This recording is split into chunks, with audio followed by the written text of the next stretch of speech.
이렇게까지 사람을 벼랑 끝으로 몰면 안 되는 거잖아. 저는 그의 말을 들으며 실소가 터져 나왔습니다. 벼랑 끝으로 몬다고요? 그와 그의 어머니가 저를 헌신짝처럼 버릴 때는 오늘을 생각하지 못했던 걸까요? 저는 차갑게 말했습니다. 강민준 씨, 이미지 손상은 당신들 스스로의 행동 때문입니다. 5성급 호텔에 18명을 초대해 놓고 돈을 못 낸 건 당신들이지 제가 아닙니다. 그리고 인스타그램은 저는 사실을 말했을 뿐입니다. 그게 창피하다면 사실을 말한 사람을 탓할 게 아니라 스스로 무슨 짓을 했는지 반성해야죠. 강민주는 제 말에 잠시 할 말을 잃은 듯 했습니다. 한참 뒤 그는 깊은 숨을 내쉬더니 갑자기 목소리를 부드럽게 바꿨습니다. 과거에 제가 익숙했고 지금은 역겹기만 한 다정한 말투였습니다. 서연아, 내가 잘못했어. 내가 너한테 정말 미안해. 아라와의 관계는 그냥 한순간의 실수였어. 우리 3년 부부의 정을 생각해서 이번 한 번만 나 좀 도와줘. 일단 호텔 계산부터 하고 엄마를 빼내줘. 그러면 내가 나중에 꼭 보상할게. 응? 보상? 저는 하마터면 소리내어 웃을 뻔했습니다. 그가 저를 아직도 달콤한 말 몇 마디에 넘어가는 백서연으로 생각하는 걸까요? 강민준 씨, 그런 역겨운 말은 그만하세요. 당신과 조아라의 관계가 한순간의 실수였는지 아닌지는 당신 마음이 더 잘 알겠죠. 우리 사이는 당신이 이혼 합의서에 서명하고 당신 어머니가 그 메시지를 보낸 순간부터 정은 사라지고 계산할 빚만 남았습니다. 저는 잠시 말을 멈추고 단호하게 말했습니다. 돈은 한 푼도 못 냅니다. 사람은 당신들이 알아서 하세요. 다시는 찾아오지 마세요. 또 오면 경비원 부르겠습니다. 경비원 부르겠습니다. 경비원 부르겠습니다. 경비원 부르겠습니다. 문 밖은 몇 초간 조용했습니다. 이윽고 강민준의 분노에 찬 낮은 목소리가 들려왔습니다. 백서연, 너 정말 독하다. 좋아. 너 나중에 두고 봐.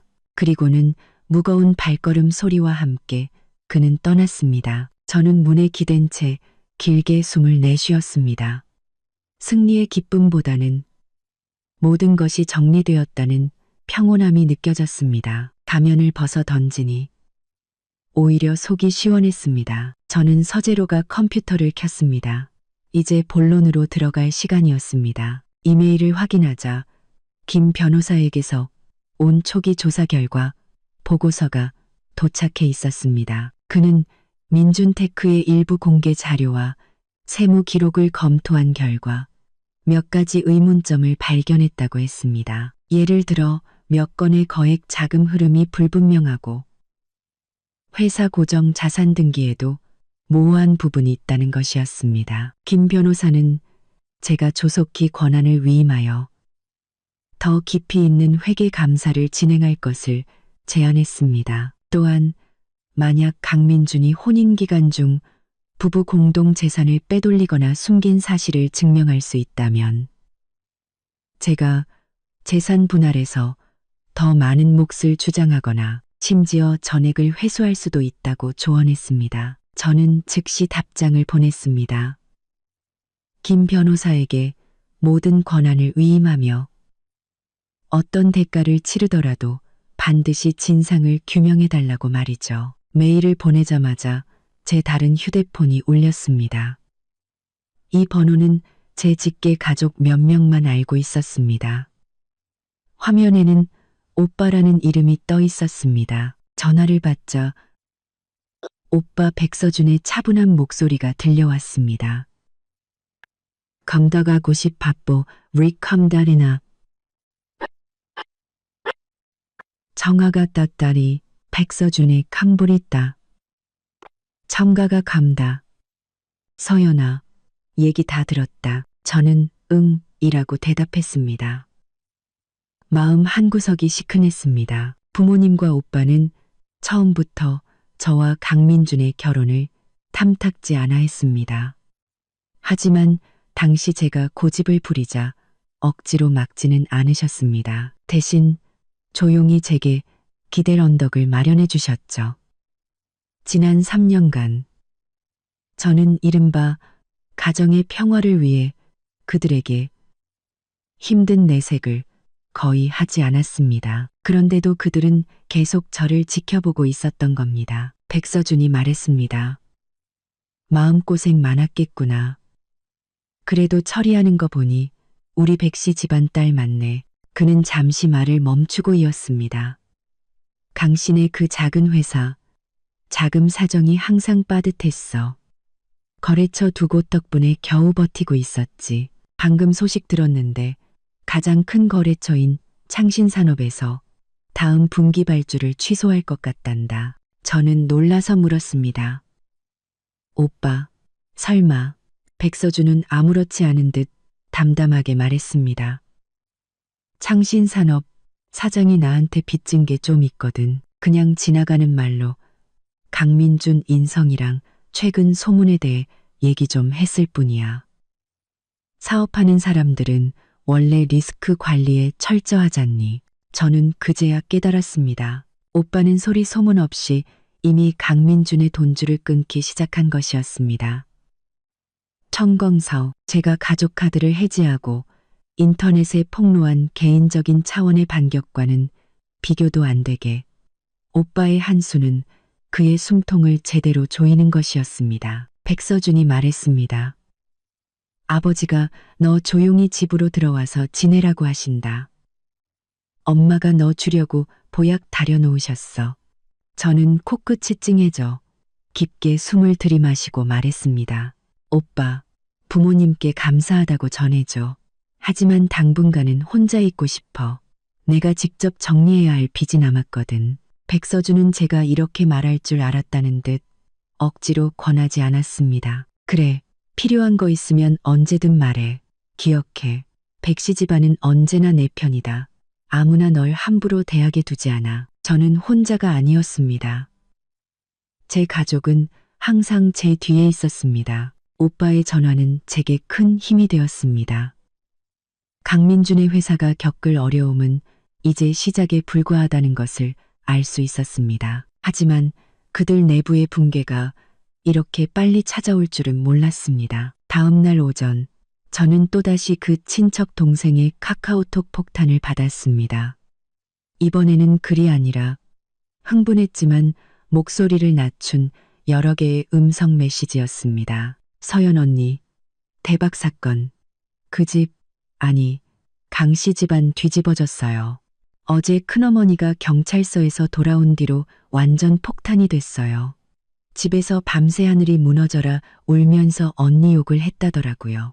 그러다 오늘 아침에 정신 좀 차리더니 화풀이를 새언니한테 하더라고요. 그녀는 이어서 몰래 녹음한 듯한 파일을 보내왔습니다. 배경음이 섞여 있었지만 박선자 여사의 날카로운 목소리와 더 이상 조신하지 않은 조아라의 반박은 선명하게 들렸습니다. 박선자, 알아야 내가 너를 뭐라고 하는 게 아니라 어제 음식 주문할 때 내가 그 수입 와인은 한 병만 시키자고 했잖니. 그런데 네가 기분 내야 한다고 2병이나 시켰잖아. 그리고 그 최고급 전복도 1인당 하나씩은 너무 비싸다고. 그게 다 얼마니? 이제 와서 계산도 못하고 내 늙은 얼굴에 똥칠을 했어. 조아라. 분명히 불만 섞인 목소리로. 어머님, 말씀이 좀 지나치시네요. 어제 분명히 최고급으로 대접해서 제 길을 살려줘야 한다고 하셨잖아요. 제가 뭐 시킬 때마다 어머님도 웃으면서 좋다고 하셨으면서 이제 와서 제 탓을 하세요? 박선자. 목소리가 더 높아지며 내가 카드가 안 긁힐 줄 알았겠니? 다 그 천벌받을 백서연 때문이지. 하지만 너도 문제야. 집안 생각해서 아낄 줄을 몰라. 내 손에 낀 그 팔찌 봐라. 그렇게 비싼 걸 어제 굳이 사람들 앞에서 자랑해야 했어? 이제 온 세상 사람들이 우리 집이 돈 함부로 쓰는 줄 알잖아. 조아라. 호추추더 유치. 어머님, 그 팔찌는 어머님이 저한테 첫 선물이라며 억지로 끼워주신 거잖아요. 이제 와서 제가 자랑한 게 됐어요. 좋은 건 다 어머님 덕이고 나쁜 건 다 제 탓이네요. 민준 씨, 당신은 말 좀 해봐요. 녹음 파일 속 강민준의 목소리는 피곤하고 짜증이 가득했습니다. 아, 좀 그만들 좀 해요. 안 그래도 시끄러워 죽겠는데. 엄마, 알아. 지금 와서 싸우면 뭐가 달라져. 당장 부족한 6,800만 원은 어떻게 할 거며. 회사 거래처는 어떡할 거냐고. 지금 자금줄이 막혔단 말이야. 박선자, 울부짖으며. 아이고, 내 팔자야. 재수 없는 년 하나 내보냈더니 이제 집안이 망하게 생겼네. 민준아, 네가 어떻게든 해야지. 엄마 이대로 죽는 꼴 보고 싶어? 좋아라. 돈도 없으면서 무슨 부자인 척은. 저는 강씨 집안에 시집 오면 호강할 줄 알았더니 웬걸요. 첫날부터 빚더미에 앉게 생겼네요. 이 결혼 계속할 수나 있을까요? 이어서 무언가 깨지는 소리와 울음소리가 들리며 녹음은 갑자기 끊겼습니다. 친척 동생의 메시지가 바로 이어졌습니다. 들었어요? 완전 개싸움 났어요. 새언니도 보통 아니네요. 절대 안 져요. 큰어머니, 이번엔 제대로 호랑이 새끼를 들였어요.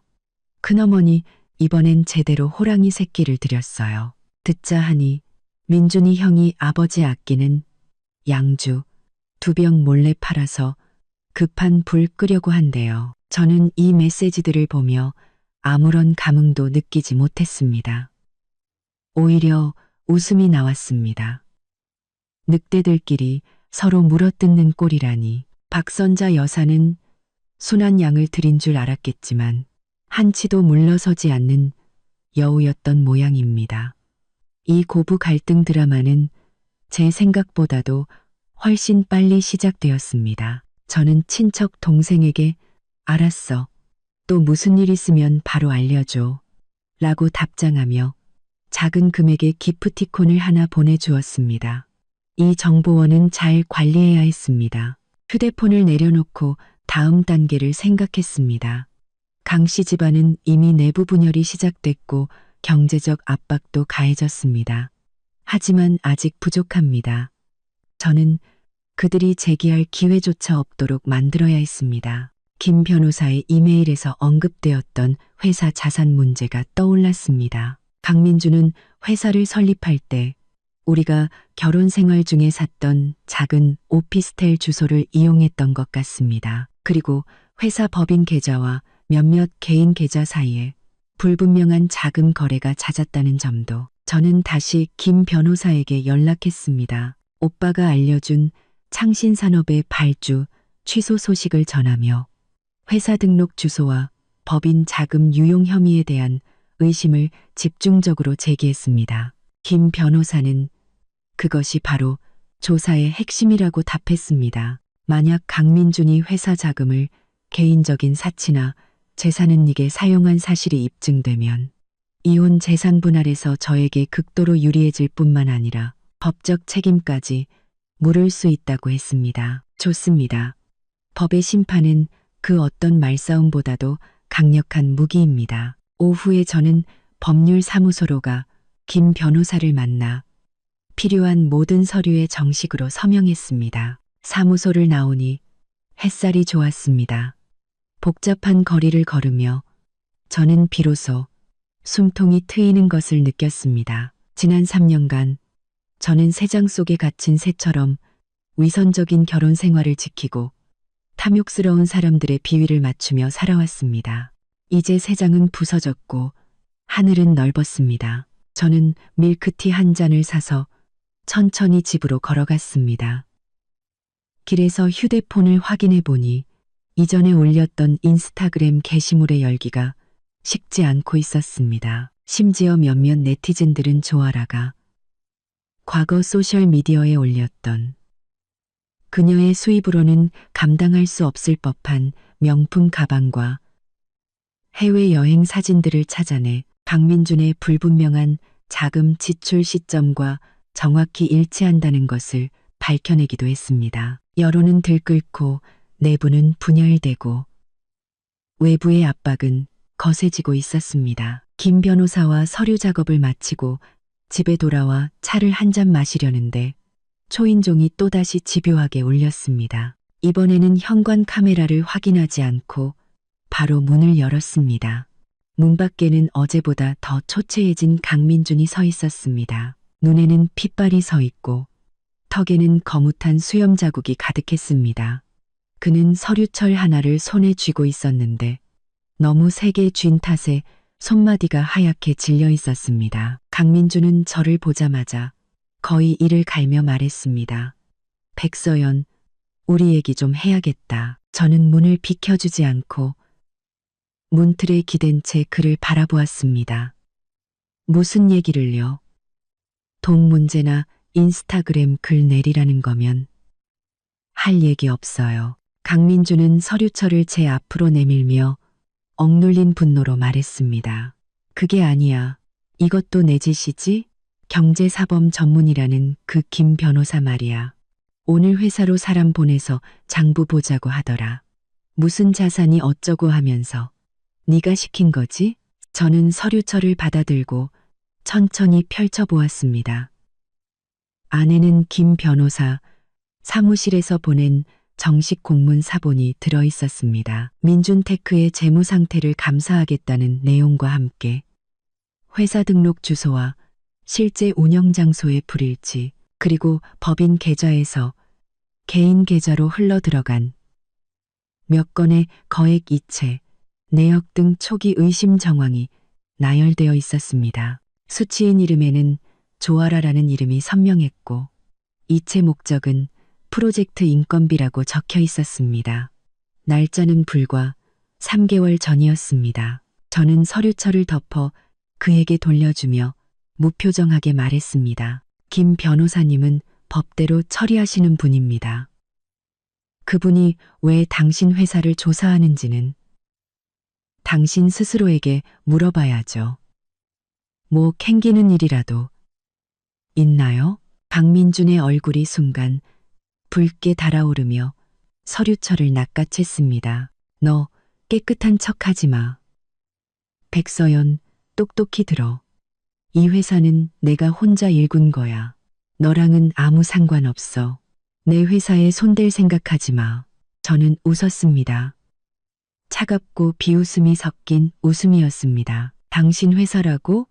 강민준 씨, 잊었나 본데 우리는 아직 재산 분할을 끝내지 않았어요. 혼인기간 중에 설립된 회사는 당신 단독 명의로 되어 있더라도 내 몫이 절반은 있는 겁니다. 하물며 저는 한 걸음 다가가 그의 눈을 똑바로 쳐다보며 또박또박 말했습니다. 당신은 우리 부부 공동 재산으로 사무실을 얻었고 결혼 후에 수입으로 회사를 운영했죠. 그런데 이제는 회사 돈으로 상간녀를 먹여 살린 것까지 들켰네요. 그런데도 이 회사가 당신 혼자만의 것이라고요? 박민주는 제 말에 아무 대답도 하지 못하고 가슴만 거칠게 오르내렸습니다. 그는 제가 이렇게까지 자세히 알고 있으리라고는, 그리고 이렇게까지 직접적으로 가면을 찢어버리리라고는 상상도 못했을 겁니다. 그는 거친 숨을 몰아쉬며 상황을 수습하려는 듯 목소리를 낮췄지만 분한 기색은 감추지 못했습니다. 서연아, 네가 나를 미워하는 거 알아. 하지만 회사는 내 피땀이야. 네가 망가뜨리면 안 돼. 내가 잘못했더라도 이런 식으로 복수하면 안 되잖아. 우리 앉아서 재산 분할 다시 얘기하자. 내가 보상금 더 얹어줄게. 보상? 저는 그의 말을 잘랐습니다. 강민준 씨, 당신은 아직도 내가 원하는 게 고작 돈이라고 생각하는군요. 내가 원하는 건 정의입니다. 당신들 가족이 지난 3년간 나를 기만하고 모욕한 것에 대한 대가를 치르게 하는 거죠. 회사는 만약 깨끗하다면 김 변호사가 아무것도 찾아내지 못할 겁니다. 하지만 더럽다면 그건 내가 망가뜨린 게 아니라 당신들의 탐욕이 망가뜨린 거겠죠. 저는 그의 얼굴이 잿빛으로 변하는 것을 보며 마지막 일격을 가했습니다. 그리고 당신 어머니와 그 세 여자분은 아직도 8,800만 원 식사비랑 팔찌 문제로 싸우고 있다면서요? 아직도 그런 한가한 소리 할 정신이 있나 보네요. 당장 눈앞의 문제부터 해결하는 게 어때요? 강민주는 마치 모든 기력을 잃은 사람처럼 비틀거리며 한 걸음 물러섰습니다. 그의 눈에는 원망과 함께 믿을 수 없다는 듯한 공포가 서려 있었습니다. 그는 저를 손가락으로 가리키며 입술을 떨었습니다. 백서연, 너 정말 이렇게까지 해야겠어? 좋아. 좋아. 우리 법정에서 보자고. 그는 말을 마치고 거의 도망치듯 엘리베이터로 달려갔습니다. 저는 문을 닫고 문에 기댄 채 길게 숨을 내쉬었습니다. 손바닥은 긴장으로 축축했지만 마음은 오히려 맑게 개었습니다. 협상은 결렬되었습니다. 제가 원하던 바였습니다. 애초에 그와 원만하게 해결할 생각은 없었습니다. 제가 원한 것은 그를 막다른 골목으로 몰아 스스로 무너지게 만드는 것이었습니다. 창가로 다가가 강민준의 차가 도망치듯 아파트를 빠져나가는 것을 보았습니다. 진정한 전쟁은 이제 막 시작된 것이었습니다. 법정 싸움, 여론전, 경제적 압박, 저는 그들이 저지른 일에 대해 땅을 치고 후회할 때까지 모든 길에서 그들과 끝까지 싸울 것입니다. 저는 휴대폰을 들어 김 변호사에게 메시지를 보냈습니다. 강민준 씨가 방금 다녀갔습니다. 감정적으로 매우 격앙된 상태입니다. 조사 방향이 그의 아픈 곳을 제대로 찌른 것 같습니다. 계속해서 강도를 높여주세요.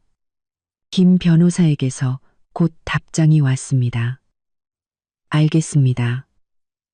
핵심 계좌와 자산에 대한 단서를 몇 가지 확보했습니다. 곧 돌파구가 보일 겁니다. 국군보시 가정 변호사에게서 곧 돌파구가 보일 겁니다. 좋습니다. 폭풍우가 몰려오고 있었습니다. 저는 이미 식어버린 차를 단숨에 들이켰습니다. 씁쓸함 뒤에 희미한 단맛이 느껴졌습니다. 강민준이 외쳤던 법정에서 보자는 말은 물에 던진 돌멩이처럼 작은 파문만 일으키고 가라앉았습니다. 그 후 며칠은 놀랍도록 조용했습니다. 스토킹 전화도 불청객도 없었습니다. 하지만 저는 이것이 폭풍 전의 고요함이라는 것을 잘 알고 있었습니다. 강민주는 분명 변호사를 찾아다니며 김 변호사의 조사에 대응할 방법을 찾고 있을 것입니다. 박선자 여사와 조아라는 이 진흙탕 싸움에서 자신만이라도 빠져나갈 궁리를 하며 서로를 견제하고 있겠죠. 저도 가만히 있지만은 않았습니다. 김 변호사가 증거를 정리하는 것을 도우며 제 개인적인 일들을 처리하기 시작했습니다. 결혼 전에 사두었던 이 오피스텔을 대청소하고 강 씨 집안과 관련된 물건은 모두 버렸습니다. 그리고 백화점에 가 새로운 침구와 커튼을 사고 집안에 생기를 불어넣었습니다. 과거의 숨막히는 기운을 완전히 씻어내고 싶었습니다. 어느 날 오후 제가 소파에 앉아 새로 합류할 회사 자료를 검토하고 있을 때 휴대폰이 울렸습니다. 모르는 지역 번호였습니다. 잠시 망설이다가 전화를 받았습니다. 전화기 너머에서는 약간 소심한 듯한 중년 여성의 목소리가 들려왔습니다. 혹시 백서연 씨 되시나요? 백서연 씨라는 호칭에 저는 잠시 멈칫했습니다. 결혼한 이후로 이렇게 불린 지가 아주 오래되었습니다. 네, 맞는데요. 누구시죠? 상대방은 안도의 한숨을 내쉬며 다급하게 말했습니다.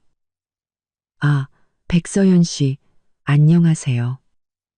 저는 민준테크에서 격리로 일했던 사람입니다. 성은 장씨고요. 저 며칠 전에 퇴사했습니다. 저는 직감적으로 몸을 바로 세웠습니다. 민준테크의 격리, 그것도 막 퇴사한. 저는 침착하게 물었습니다. 장 과장님, 안녕하세요. 저한테 무슨 일로? 장 과장의 목소리가 더 낮아졌습니다. 망설임과 긴장이 섞여 있었습니다. 백서연 씨, 제가 이런 전화 드리는 게 실례인 줄은 알지만 도저히 양심에 걸려서요. 제가 회사에서 5년 일했는데 강 사장님이, 그녀는 잠시 머뭇거리다 결심한 듯 말했습니다. 강 사장님이 예전에 저한테 장부를 몇 번 조작하라고 시키셨어요. 회사 돈을 여러 명목으로 빼서 개인 계좌 몇 개로 보내라고요. 사모님. 아니, 박 여사님 계좌도 있었고, 조아라 씨 계좌도 있었어요. 그때마다 프로젝트 비용이나 예비비로 처리해서 장부를 맞추라고 하셨죠. 그때는 무서워서 아무 말도 못했는데, 이제 퇴사하고 나니 이게 정말 잘못된 일이라는 생각이 들어서요. 제가 그때 이체 기록이랑 장부 사본을 좀 가지고 있습니다. 심장이 빠르게 뛰기 시작했습니다. 이것은 그야말로 가뭄의 단비였습니다. 김 변호사가 자금 흐름을 추적하고는 있지만 내부자가 직접적인 증거를 제공한다면 일은 훨씬 수월해질 것입니다. 저는 흥분을 가라앉히고 신중하게 물었습니다. 장 과장님, 제게 이런 사실을 알려주셔서 감사합니다. 그런데 왜 저에게 알려주시기로 결심하셨나요? 장 과장은 한숨을 쉬었습니다. 백서연 씨, 예전에 회사에서 몇 번 뵌 적이 있어요. 참 합리적이고 좋은 분이라고 생각했습니다. 지금 그분들처럼 그렇지는 않으셨죠. 그리고 뉴스도 봤습니다. 그분들이 당신에게 한 짓은 너무했어요. 제가 힘은 없지만 나쁜 일에 계속 동조하고 싶지는 않았습니다. 이 자료들 드릴 테니 부디 도움이 되셨으면 합니다. 저는 깨달았습니다. 양심의 가책과 함께 어느 쪽이 이길지 판세를 읽은 것이겠죠. 저는 즉시 말했습니다. 정말 감사합니다. 장 과장님, 이 자료들은 저에게 정말 중요합니다. 괜찮으시다면 우리가 한번 만날 수 있을까요? 아니면 제보한 이메일로 자료를 보내주실 수 있으신가요? 장 과장은 잠시 생각하더니 말했습니다. 이메일로 보내드릴게요. 만나는 건 좀 부담스럽네요. 제가 곧바로 자료 보내드리겠습니다. 백서연 씨도 몸 조심하세요. 전화를 끊고 얼마 지나지 않아 메일함에 새 메일이 도착했습니다. 첨부 파일에는 선명한 스캔본 몇 개가 들어 있었습니다. 은행 이체 확인증 캡처, 내부 결제 서류 캡처 등. 서류에는 강민준의 서명이 선명했고 수취인은 역시나 박선자 여사와 조아라였습니다. 금액은 수백만 원에서 수천만 원에 이르렀고 명목은 인테리어 지원비, 자물료, 명절 상여금 등 다양했습니다. 기간은 정확히 강민준과 조아라가 만나기 시작한 지난 반년 동안이었습니다. 저는 즉시 이 자료들을 김 변호사에게 전달하고 전화로 상황을 설명했습니다. 김 변호사는 매우 흥분하며 이것이 강민준의 혼인 중 재산은닉 및 유용을 증명하는 결정적인 증거이며 심지어 업무상 횡령 혐의까지 적용될 수 있다고 말했습니다. 김 변호사와의 통화가 끝나자마자 수민이에게서 전화가 왔습니다. 대박 가십을 접한 듯한 흥분된 목소리였습니다. 서연아, 최신 뉴스. 강민준 회사 가장 큰 거래처 창신산업에서 방금 공식적으로 다음 분기 계약 취소 통보했대. 강민준 통보받고 사무실에서 컵 집어 던지고 난리 쳤다더라. 지금 회사 분위기 완전 흉흉해서 핵심 인력들 다 몰래 이직 준비 중이래. 저는 응 이라고 대답했습니다. 전혀 놀랍지 않았습니다. 오빠는 항상 정확하고 치명적인 한 방을 날리니까요. 이것으로 강민준의 가장 큰 현금 공급원은 완전히 끊겼습니다. 이미 위태롭던 회사는 이제 설상가상이 된 셈이죠. 수민이는 이어서 말했습니다. 그리고 조아라가 시어머니랑 또 대판 싸웠대. 조아라가 강민준한테 아파트 명의에 자기 이름만 올려주면 헤어지겠다고 협박했는데 박선자 여사가 죽어도 안 된다고 버텨서 지금 집안이 매일 전쟁터래. 저는 이 소식들을 들으며 마치 나와는 상관없는 막장 드라마를 보는 기분이었습니다. 드라마는 점점 더 격렬해지고 외부의 압박은 계속해서 거세지고 있었습니다. 강민준은 지금쯤 회사 위기와 가정 불화를 동시에 수습하느라 정신이 없을 것입니다. 김 변호사의 조사에 제대로 대응할 여력은 남아있지 않겠죠. 평온한 날들이 일주일도 채 지나지 않아 법원에서 온 소환장이 제 손에 도착했습니다. 강민준이 결국 소송을 건 것이었습니다. 사유는 이혼 후 재산 분할 분쟁.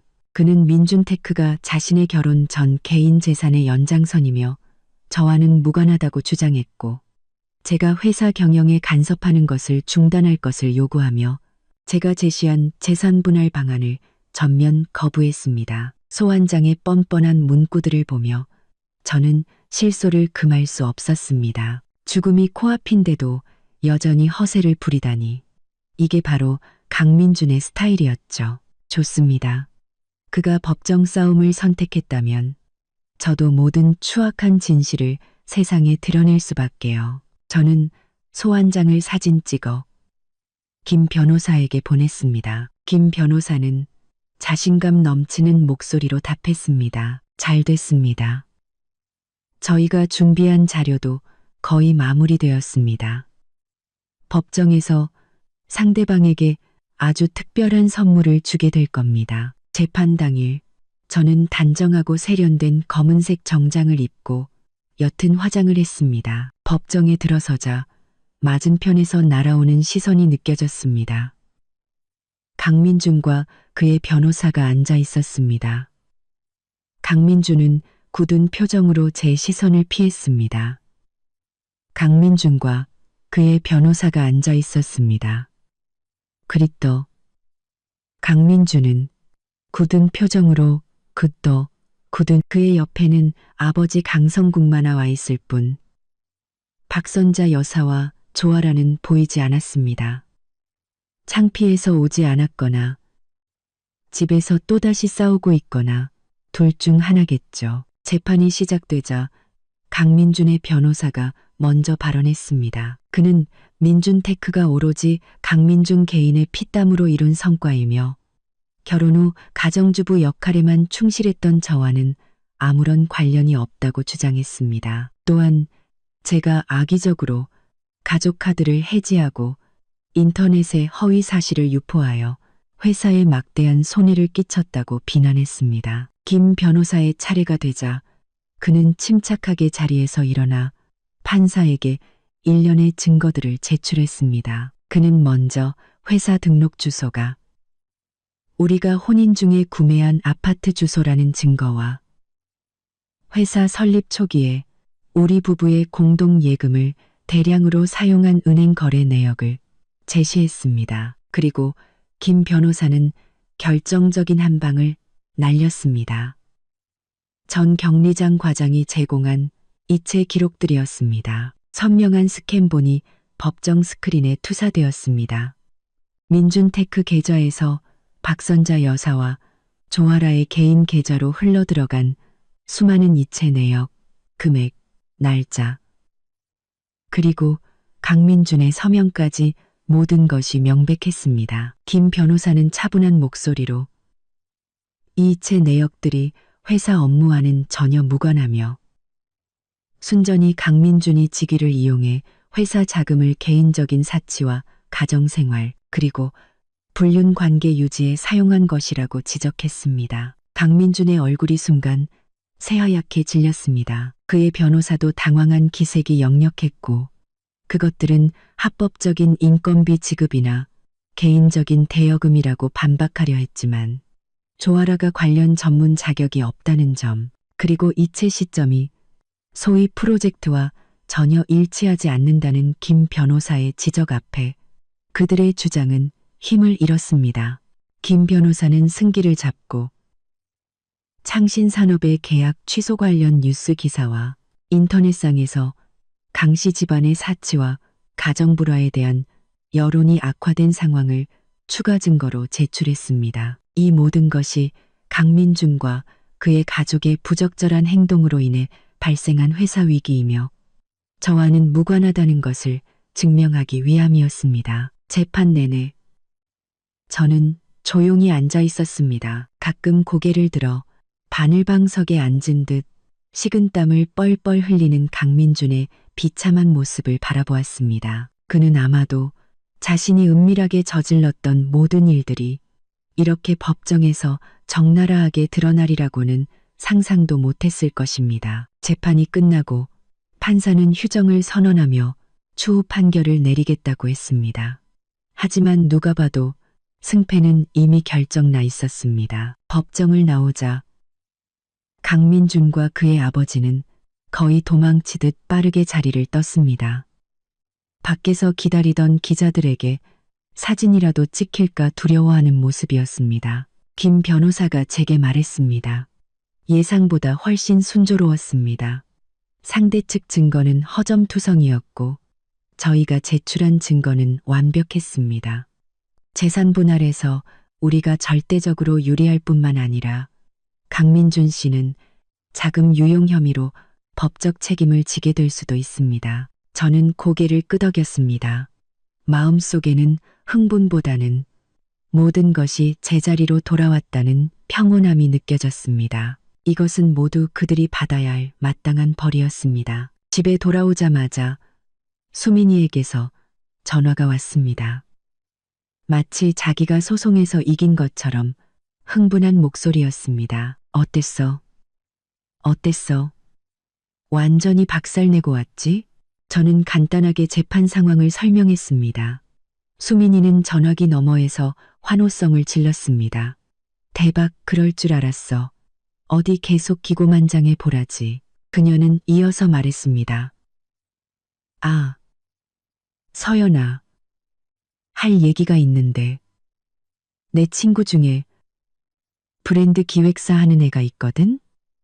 아, 경험 있는 파트너를 찾고 있는데 네가 예전에 강민준 회사 일 잘 도왔던 거 알고 한번 만나보고 싶어 하더라고. 기분 전환도 할 겸 한번 만나볼래? 저는 잠시 멈칫했습니다. 다시 일을 시작하는 것, 생각해보지 않았던 방향이었습니다. 지난 3년간 저는 강민준의 회사를 위해 많은 것을 바쳤습니다. 명목상으로는 돕는 것이었지만 실제로는 내부 관리와 고객 응대 대부분을 제가 처리했죠. 어쩌면 이제는 저 자신을 위해 살아야 할 때가 온 것일지도 모릅니다. 저는 미소 지으며 수민이에게 말했습니다. 좋아, 연락처 좀 보내줘. 한번 생각해 볼게. 전화를 끊고 창밖을 보았습니다. 소송에서 이기는 것은 원래 내 것이었던 것을 되찾는 것뿐입니다. 앞으로의 길은 저 스스로 한 걸음씩 나아가야 합니다. 하지만 이번에는 오직 저 자신을 위해서 살아갈 것입니다. 법원의 판결은 예상보다 빨리 나왔습니다. 보름쯤 지났을까. 김 변호사가 정식 판결문을 가지고 저희 집으로 찾아왔습니다. 그는 편안한 미소를 지으며 제게 서류를 건넸습니다. 백서연 씨, 우리가 완승했습니다. 법원은 저희의 주장을 전적으로 받아들여 민준테크를 부부 공동 재산으로 인정했습니다. 강민준 씨의 혼인 중 자금 유용 증거가 명백하다고 판단했고요. 판결은 다음과 같습니다. 회사 명의의 모든 자산, 즉 고정자산, 미수금, 특허권 등을 감정평가액 기준으로 당신이 70%를 분할받게 됩니다. 강민준 씨 개인 명의의 아파트는 비록 그의 단독 명의였지만 혼인 중 구매한 것이므로 역시 당신 소유로 귀속됩니다. 또한 강민준 씨는 이번 소송의 모든 비용을 부담해야 합니다. 저는 두꺼운 판결문을 받아들었습니다. 명확한 논리와 숫자가 적혀 있었습니다. 70%라는 비율과 아파트의 소유권 귀속을 보며 제 마음속 마지막 돌덩이가 내려앉는 기분이었습니다. 이것은 단순히 돈의 문제가 아니었습니다. 이것은 법이제, 지난 3년간의 헌신과 서름을 최종적으로 인정한 것이었습니다. 김 변호사는 덧붙였습니다. 그리고 강민준 씨의 자금 유용 혐의에 대해서는 법원이 관련 증거를 검찰에 이첩했습니다. 추가 조사가 있을 수 있습니다. 이번에 그는 꿩 대신 닭도 못 잡는 신세가 된 셈이죠. 저는 고개를 끄덕였습니다. 이 결과가 전혀 놀랍지 않았습니다. 인과응보, 이제야 때가 온 것뿐이었습니다. 김 변호사가 돌아간 뒤 저는 오빠에게 전화를 걸었습니다. 백서준은 모든 것을 듣고 담담하게 말했습니다. 알았다. 나머지 일 처리하는데 집안 도움이 필요하면 말해. 그가 말하는 것은 판결, 집행 문제였습니다. 강민준이 순순히 회사와 집을 내놓을 리가 없으니까요. 아니, 오빠, 김 변호사님이 잘 처리해 주실 거야. 나 혼자 할 수 있어. 백서준은 그래, 라고만 하고 더는 묻지 않았습니다. 하지만 저는 알고 있었습니다. 제가 필요하다면 그는 언제든 나설 것이라는 것을. 예상대로 며칠 지나지 않아 강민준에게서 전화가 왔습니다. 이번에는 분노가 아니라 절망에 가까운 쉬어버린 목소리였습니다. 백서연, 판결문 받았다. 저는 말없이 그의 다음 말을 기다렸습니다. 그는 숨을 몰아쉬며 떨리는 목소리로 말했습니다. 회사는 이제 껍데기만 남았어. 창신산업 계약이 끊기면서 자금줄은 막혔고 빚만 잔뜩 남았다고. 네가 자산을 다 가져가면 나는 정말 아무것도 없어. 그리고 그 집은 우리 부모님이 평생 모은 돈으로 계약한 거야. 저는 조용히 듣고 있었습니다. 마음에는 어떤 동요도 없었습니다. 이제 와서 아무것도 없다고요? 진작에 무슨 짓을 했는지 돌아보지 않고요? 강민준 씨 판결은 법원이 내린 거지 제가 내린 게 아닙니다. 그리고 당신 부모님의 계약금은 결혼 후 우리가 함께 대출금을 갚았고 집값 상승분에도 제 기여가 있습니다. 당신 내 집돈만 돈이고 제 헌신과 청춘은 돈이 아닌가요? 강민준은 제 질문에 아무 말도 못했습니다. 한참 뒤 그는 거의 우는 목소리로 말했습니다. 서연아, 제발 부탁이야. 예정을 생각해서 나한테 살길 좀 열어줘. 회사 지분 조금만이라도 남겨주고.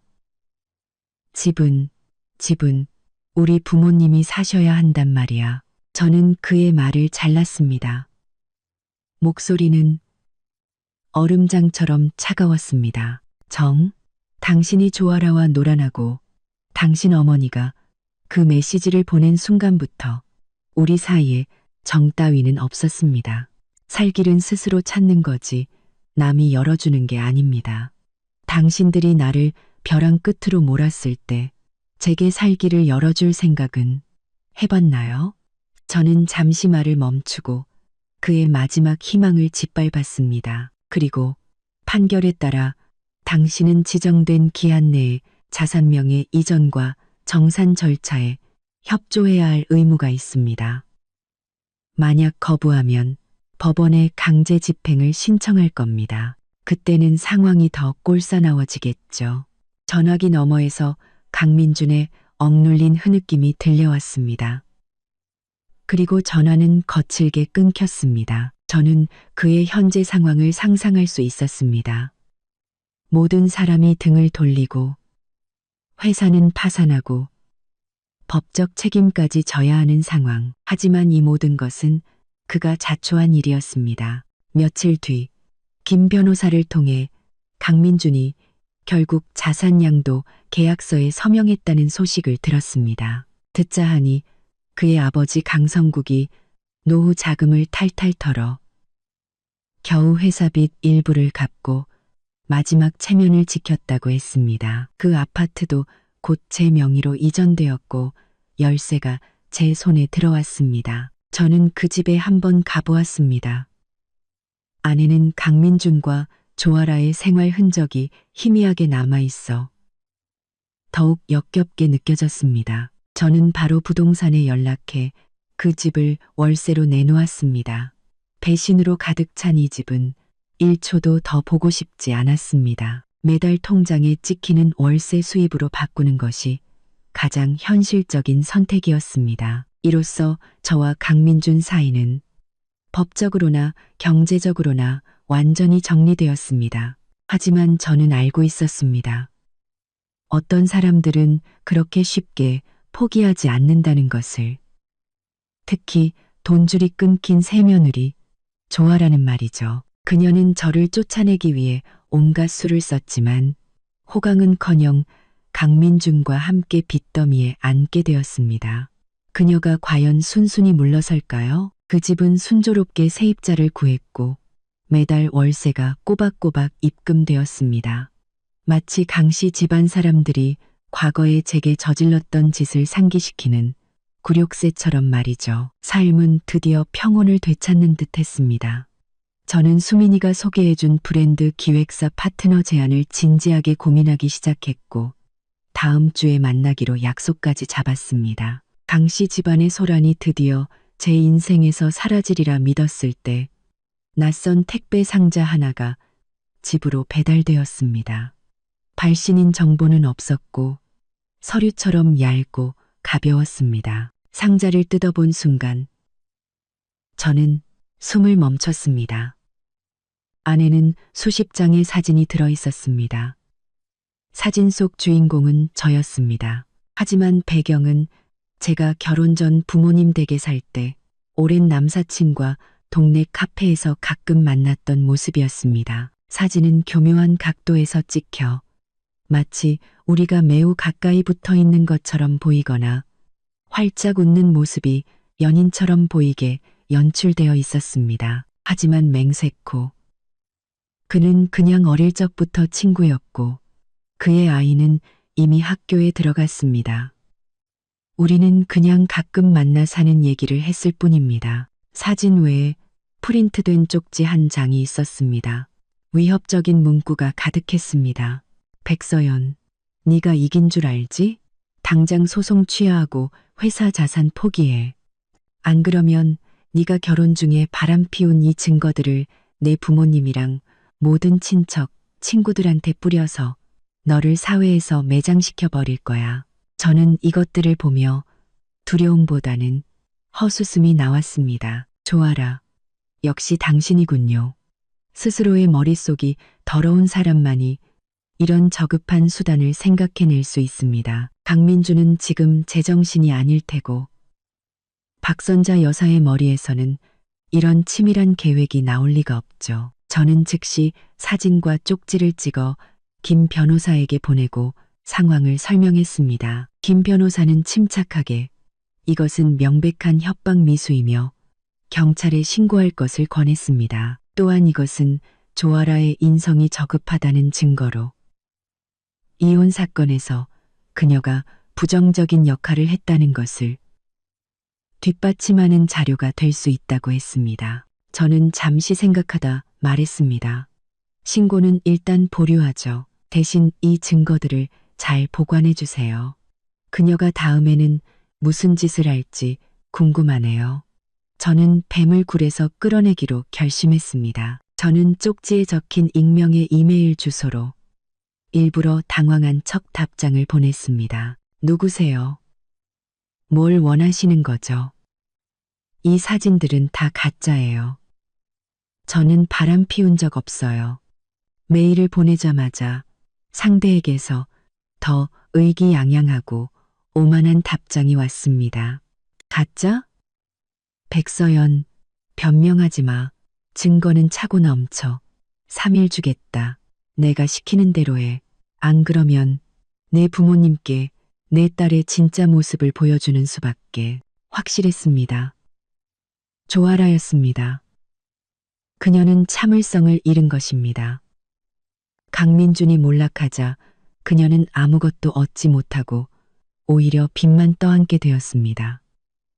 그래서 이런 어설픈 방법으로 제게서 마지막 한 푼이라도 뜯어내려는 것이었죠. 저는 더 이상 답장하지 않았습니다. 대신 제가 찍어둔 증거 사진과 협박 쪽지를 예전에 글을 올렸던 인스타그램 부계정에 다시 올렸습니다. 그리고 글을 덧붙였습니다. 나무는 가만히 있으려 하나 바람이 그치지 않는군요. 이혼 소송이 마무리되고 각자의 삶을 살아가리라 믿었지만 누군가 제 결혼 전 평범한 사교 활동 사진을 조작하여 저를 협박하고 있습니다. AT 조아라 씨, 만약 이런 수단으로 무언가를 얻을 수 있다고 생각한다면 얼마든지 해보세요. 법이 당신에게 무엇이 옳은지 가르쳐 줄 겁니다. 글을 올린 뒤 저는 몇몇 법률 전문 인플루언서와 지역 경찰청 계정을 태그했습니다. 이번에는 여론이 들끓기를 기다리지 않았습니다. 저는 원본 증거를 들고 바로 경찰서로 가 조아라를 협박죄로 고소했습니다. 경찰은 상세하게 진술을 기록하고 증거를 접수했으며 법에 따라 조사하겠다고 약속했습니다. 경찰서를 나오니 공기가 한결 맑아진 기분이었습니다. 조아라처럼 허세만 가득한 사람은 겁을 주면 쉽게 무너집니다. 경찰서를 나오니 진짜 강적을 만나면 누구보다 빨리 꼬리를 내릴 것입니다. 저는 그녀가 제 인스타그램 게시물과 경찰의 연락을 받았을 때 당황한 표정을 상상할 수 있었습니다. 역시나 그날 저녁이 되기도 전에 수민이에게서 메시지가 왔습니다. 헐, 서연아, 조아라가 인스타그램 계정 삭제했어. 엄청 무서워하면서 여기저기 알아보고 다닌대. 너한테 사과하고 합의하고 싶어 한대. 진짜 겁쟁이. 저는 미소 지으며 답장하지 않았습니다. 사과, 합의? 이제 와서 무서운 줄은 아는군요. 늦었습니다. 이번에는 제가 함부로 건드리면 안 되는 사람을 건드린 대가를 치르게 할 것입니다. 협박은 미수에 그쳤더라도 그녀가 쓴맛을 보기에는 충분할 것입니다. 그 위선적인 백합은 이제 그 추악한 본 모습을 드러낼 때가 되었습니다. 제 삶이 그런 사람에게 계속 더럽혀지도록 내버려 둘 수는 없습니다. 이 마지막 쓰레기를 치우고 나서야 저는 비로소 과거와 완전히 작별할 수 있었습니다. 조아라 쪽에서는 정말 아무런 소식이 없었습니다. 마치 꼬리가 밟힌 고양이처럼 구석에 숨어 상처를 핥고 있는 듯 했습니다. 경찰서에서도 연락이 왔습니다. 조아라를 소환 조사했고 그녀가 순간의 잘못된 판단으로 협박을 시도한 사실을 모두 인정하며 눈물로 선처를 호소하고 보증서를 작성했다고 했습니다. 또한 제게 사과하고 보상할 의향이 있으니 처벌 불원서를 제출해 줄 수 있냐고 물었습니다. 저는 경찰에게 단호하게 말했습니다. 사과는 받겠습니다. 보상은 법대로 처리해 주세요. 하지만 처벌 불원서는 써줄 수 없습니다. 저는 성모 마리아가 아닙니다. 저를 해치려 한 사람을 용서할 의무는 없습니다. 그녀는 마땅히 법적 책임을 져야 합니다. 조아라 문제를 처리하고 나니 몸과 마음이 한결 가벼워졌습니다. 마지막 잠재적 위협까지 해결하고 저는 수민이 친구의 브랜드 기획사와의 만남에 더 집중하기 시작했습니다. 회사 대표는 임지연이라는 유능하고 시원시원한 여성이었습니다. 우리는 몇 번 만나 대화를 나누며 서로의 가치관이 잘 맞는다는 것을 알게 되었습니다. 그녀는 제가 과거에 회사를 운영했던 경험과 인맥을 높이 평가했고, 저는 그녀 회사의 활기찬 분위기와 미래 가능성을 긍정적으로 보았습니다. 우리는 파트너십에 잠정적으로 합의했습니다. 제가 자금과 인맥을 투자해 지분을 받고 파트너로서 고객 관리와 프로젝트 총괄을 맡기로 했습니다. 삶은 마치 새로운 페이지를 넘긴 듯 했습니다.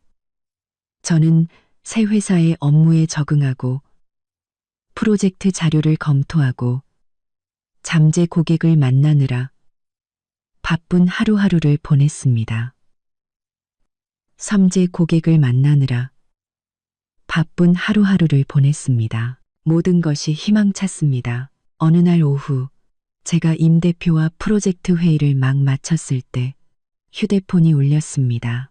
그 친척 동생이었습니다. 그녀는 강씨 집안의 내부 분쟁을 중개한 이후로 저를 유일한 하소연 상대로 여기는 듯 가끔씩 강씨 집안의 최신 비참한 소식을 전해주곤 했습니다. 그녀가 보낸 음성 메시지에는 잔뜩 낮췄지만 흥분을 감추지 못한 목소리가 담겨 있었습니다. 서연 언니, 대박 뉴스.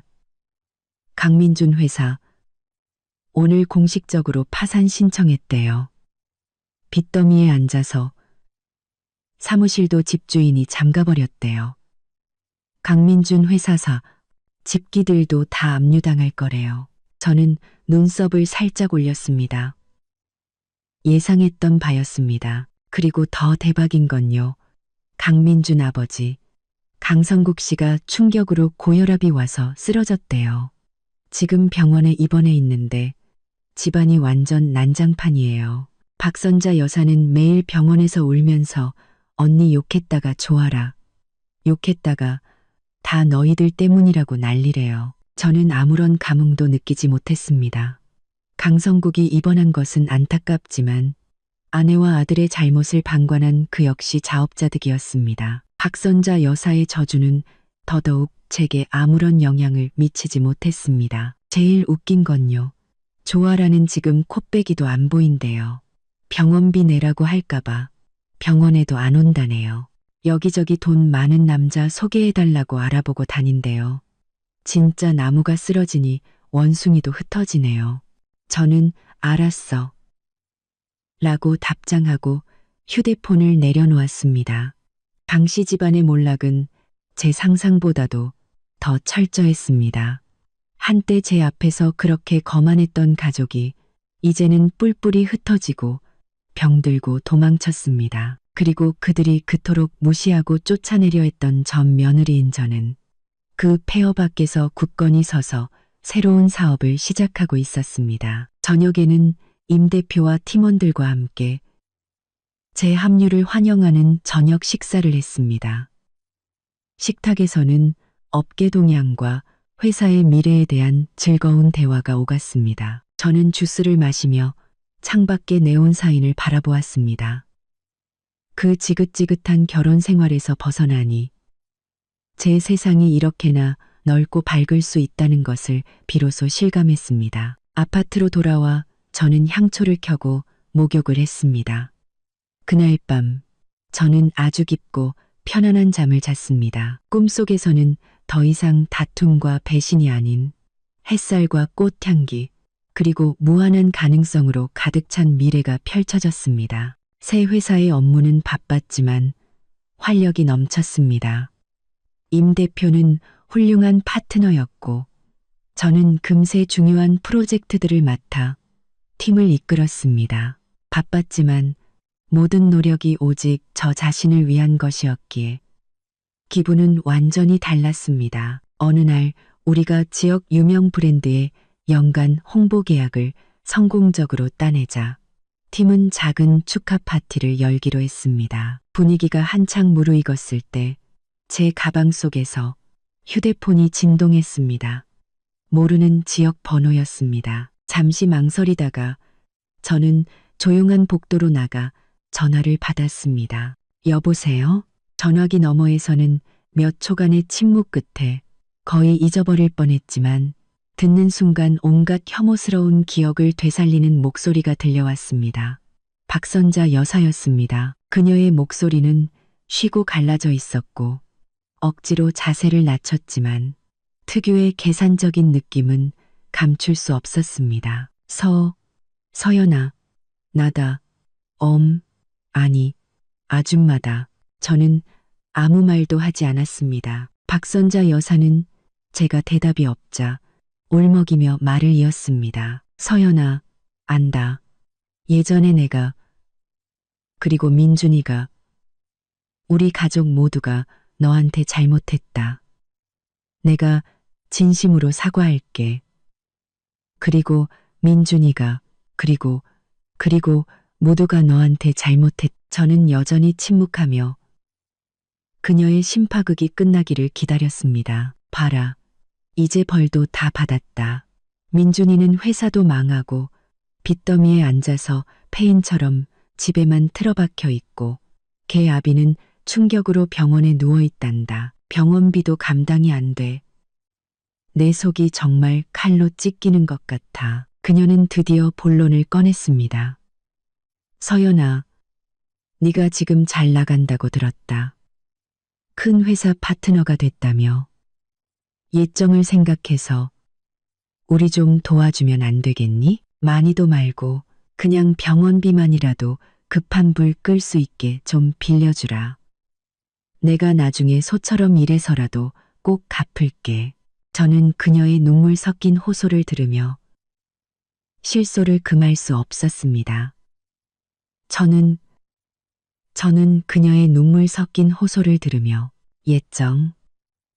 그녀는 도대체 무슨 낯으로 그 단어를 입에 올리는 걸까요?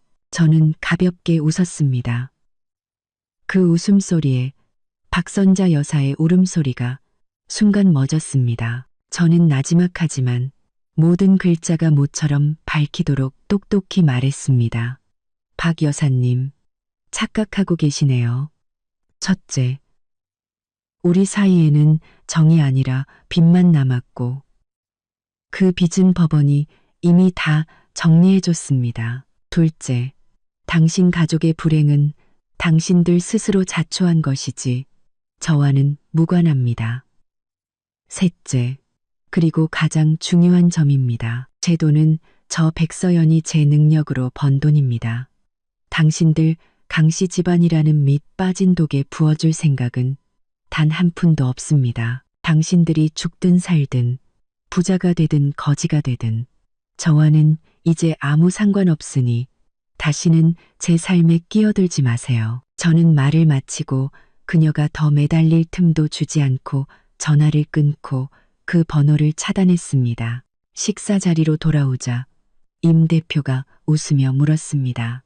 무슨 일이야? 스팸 전화.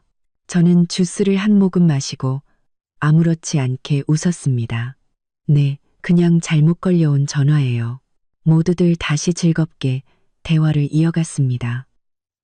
하지만 저는 알고 있었습니다. 박선자 여사가 체면을 버리고 전화를 했다는 것은 강씨 집안이 정말 막다른 길에 몰렸다는 뜻입니다. 궁지에 몰린 쥐는 고양이를 물 수도 있습니다. 두렵지는 않았지만 경계는 늦추지 말아야 했습니다. 시간은 쏜살같이 흘렀습니다. 저는 회사에서 완전히 자리를 잡았고 가끔 수민이와 만나 수다를 떨고 주말에는 부모님 댁에서 평온한 시간을 보냈습니다. 강씨 집안에 대한 소식은 제 삶에서 완전히 사라졌습니다. 어느 토요일 오후 저는 새로 생긴 대형 가구 쇼핑몰에 갔습니다.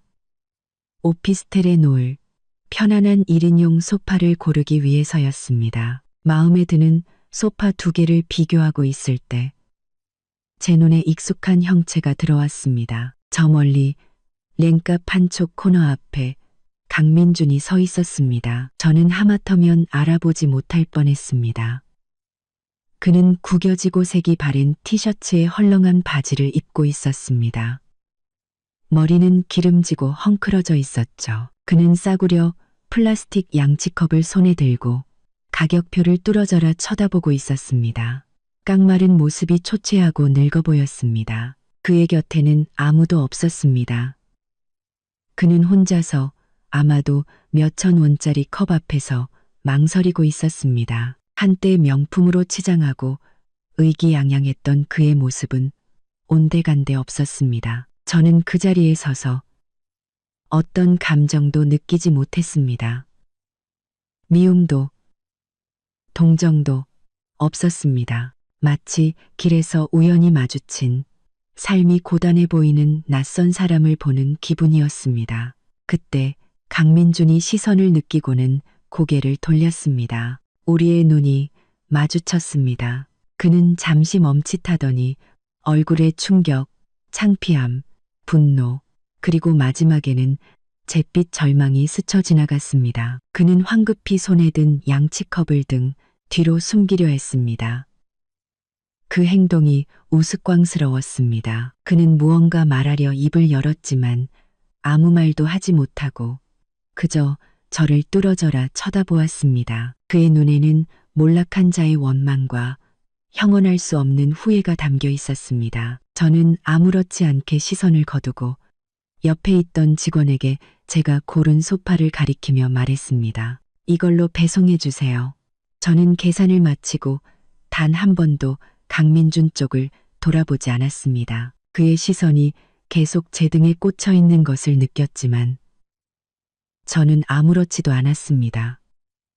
저는 당당하게 쇼핑몰 출구를 향해 걸어갔습니다. 쇼핑몰을 나서자 맑은 공기가 저를 반겼습니다. 휴대폰을 확인하니 팀 단톡방에 임 대표가 다음 주 월요일에 중요한 새 고객과 미팅이 있으니 준비하라는 메시지를 보내놓았습니다. 저는 네, 알겠습니다. 라고 답장하고 푸른 하늘을 올려다보았습니다. 제 세상에는 새로운 도전과 저를 아껴주는 가족과 친구, 그리고 무한한 가능성으로 가득 찬 미래가 있었습니다. 주차장으로 향하는 제 발걸음은 올 때보다 훨씬 더 가벼웠습니다. 한때 제게 끝없는 고통과 굴욕을 안겨주었던 그 남자는 이제 제 감정을 조금도 흔들 수 없게 되었습니다. 이것이야말로 진정한 극복이자 최고의 복수였습니다. 반년이 훌쩍 지났습니다. 제가 맡았던 브랜드 홍보 프로젝트는 대성공을 거두었고 저는 회사의 부사장으로 승진했습니다. 수민이는 제 승진을 축하한다며 멋진 레스토랑을 예약했습니다.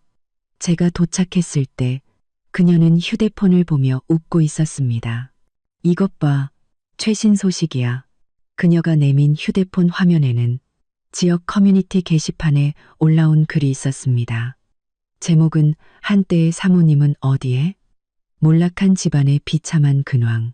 사진 속에는 머리가 하얗게 새고 값싼 옷을 입은 박선자 여사가 시장에서 몇백 원을 깎기 위해 상인과 실랑이를 벌이는 모습이 담겨 있었습니다. 다른 사진에는 공사장에서 안전모를 쓴 강민준이 힘겹게 자재를 나르는 모습이 찍혀 있었습니다. 게시판 댓글에는 조롱과 비아냥이 가득했습니다. 인과응보다. 전 며느리 그렇게 내쫓더니 꼴 좋다.